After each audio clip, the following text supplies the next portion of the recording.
Capítulo 8. Topografía del plano astral. Antes de considerar las experiencias del alma recién despertada, echaremos una ojeada a la que pudiéramos llamar topografía del plano astral, del vasto escenario de las actividades de las almas humanas desencarnadas, pues conviene al mejor conocimiento del asunto. Antes de estudiar a los moradores de un nuevo país, el etnógrafo se familiariza con la geografía del territorio, con sus valles y montañas, ríos y llanuras, tierras altas y tierras bajas.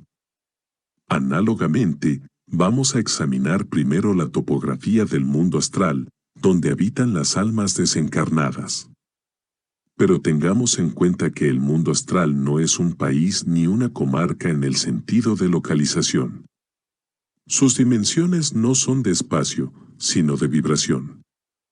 Cabe decir que las dimensiones del plano astral son de tiempo, porque las vibraciones se miden por su tónica y ésta por unidades de tiempo. Lo mismo da que las vibraciones sean de energía astral o de una modalidad inferior de energía. Las vibraciones lumínicas se miden por segundos de tiempo. Cuanto mayor es la tónica de la vibración, mayor es también su velocidad.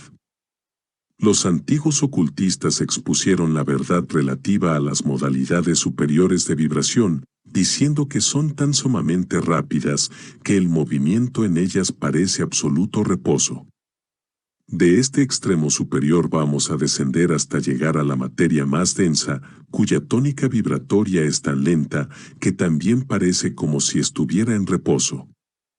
Desde luego que la materia del plano astral es utilísima en comparación de la física y sus vibraciones mucho más rápidas que las del éter físico. Sin embargo, se extiende una dilatada escala vibratoria entre el subplano ínfimo y el supremo del plano astral. La diferencia entre el subplano ínfimo del astral y el superior del plano físico es menor que la entre el ínfimo y el supremo del plano astral. Así es que entre ambos extremos de vibraciones astrales se extiende el mismo territorio que en el mundo físico, con la diferencia de que el territorio material se mide con dimensiones de espacio y el astral con las duraciones de tiempo. Por ejemplo, al viajar por el mundo físico se recorren kilómetros, pero al viajar por el plano astral se pasa de una tónica superior a otra inferior y viceversa. Estos subplanos de energía vibratoria constituyen las características topográficas del plano astral. Hay innumerables subplanos o niveles en el plano astral que es posible recorrer, pero todo el viaje consiste allí en pasar de uno a otro grado de vibración. Empleando un tosco símil, diremos que es algo semejante al paso del hielo al agua y del agua a su vapor. O también puede considerarse como el paso del ordinario aire atmosférico al aire líquido y después al aire sólido. Estos símiles son algo toscos, pero facilitan la comprensión de la topografía astral. Hasta ahora hemos hablado del viaje entre los diferentes subplanos del astral como si se tratara del plano físico. En vez de decir que el alma pasa de uno a otro estado de vibración, diremos que pasa de un subplano a otro, como si fuera un viaje en el mundo material, porque así resulta más sencillamente expresada la idea y nos evita repetir lo expuesto acerca de las tónicas de vibración. Hay en el plano astral muchos estados o condiciones de existencia que se llaman subplanos o niveles, en los que respectivamente residen las almas cuya índole, carácter o tónica coincide con las del subplano en que despierta del sueño. La ley fundamental de atracción actúa infaliblemente en este caso, y cada plano atrae a las almas aptas para residir en él.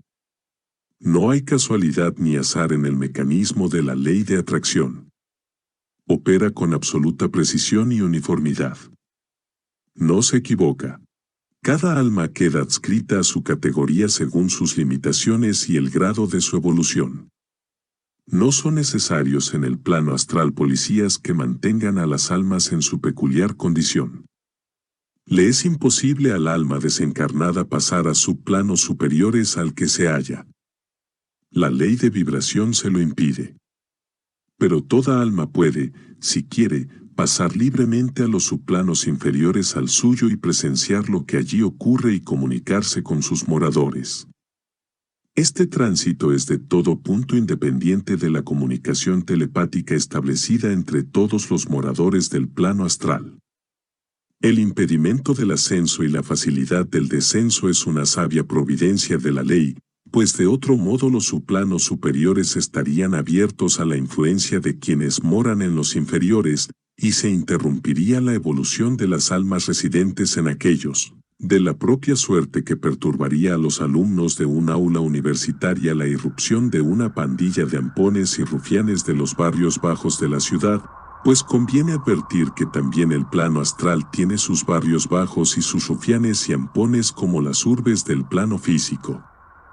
En una de nuestras obras anteriores, expusimos un tosco pero impresionante símil de la comunicación entre los subplanos del astral, como sigue: a un alma le es absolutamente imposible pasar a un subplano superior al suyo, mientras que puede pasar a los inferiores. Esta es una ley de la naturaleza que rige en el plano astral, y puede comprenderse imaginando una serie de sedazos de varios calibres, como los que se usan para clasificar las semillas según su tamaño. Las más gruesas quedan en el primer sedazo, y es cada uno de los demás de la serie van quedando aquellas cuyo tamaño es mayor que el diámetro de los agujeros del sedazo, mientras que sin dificultad caen en el sedazo inmediato todas las demás, y así continúa la operación hasta el último sedazo. Las semillas de tamaño mayor que el diámetro de los orificios del sedazo no pueden pasar al siguiente, pero todas las de menor tamaño que están en los demás sedazos pueden pasar a los de mayor calibre por los respectivos orificios.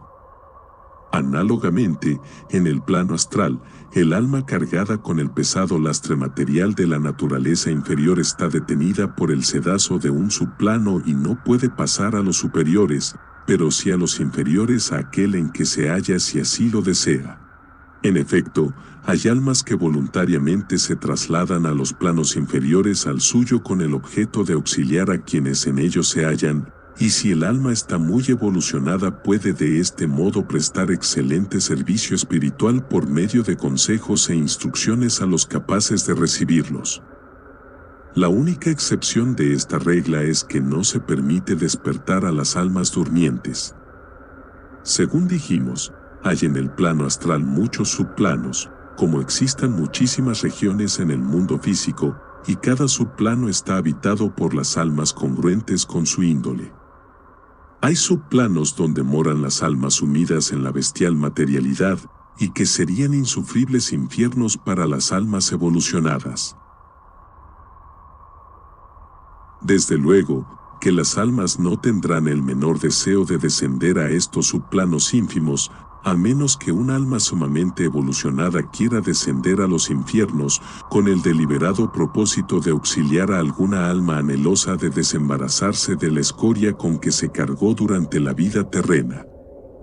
Pero, por regla general, las almas desencarnadas prefieren proseguir la evolución en su propio subplano, a fin de acrecentar su grado de espiritualidad en la futura vida terrena por virtud de la adquisición de conocimiento durante su permanencia en el mundo astral.